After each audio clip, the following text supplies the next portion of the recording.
പ്രഥമ season IPL ചാമ്പ്യന്മാരായ Rajasthan Royals കഴിഞ്ഞ സീസണിലെ ദയനീയ പ്രകടനത്തിൽ നിന്നും പാഠം ഉൾക്കൊണ്ട് അടുത്ത സീസണിനായി തയ്യാറെടുക്കുകയാണ്. 10 ടീമുകളുടെ ലീഗിൽ 9ാം സ്ഥാനത്ത് ഫിനിഷ് ചെയ്യേണ്ടി വന്ന ടീം മാനേജ്മെന്റിന് വലിയ തിരിച്ചടിയായിരുന്നു. ഈ പരാജയം മറികടക്കാനും ടീമിന്റെ പഴയ പ്രതാപം വീണ്ടെടുക്കാനുമായി റോയൽസ് ടീമിനെ അടിമുടി ഉടച്ചു വാർക്കാനുള്ള ശ്രമങ്ങൾ ആരംഭിച്ചു കഴിഞ്ഞു.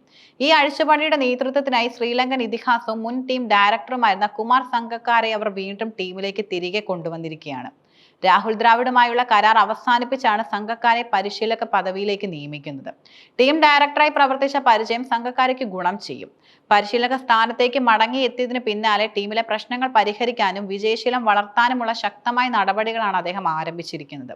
ടീമിന്റെ പ്രകടനത്തിൽ തൃപ്തരല്ലാത്ത സംഗക്കാര അഴിച്ചുപണിക്ക് തുടക്കമിട്ടത് കോച്ചിംഗ് സ്റ്റാഫിലെ മാറ്റങ്ങളിലൂടെയാണ്. ടീമിന്റെ വിജയത്തിന് ശക്തമായ ഒരു സപ്പോർട്ട് സ്റ്റാഫിന് അനിവാര്യമാണെന്ന് തിരിച്ചറിഞ്ഞ അദ്ദേഹം 2 പ്രധാന കോച്ചുമാരെ പുറത്താക്കിക്കൊണ്ട് തന്റെ കടുപ്പമേറിയ നിലപാട് വ്യക്തമാക്കി.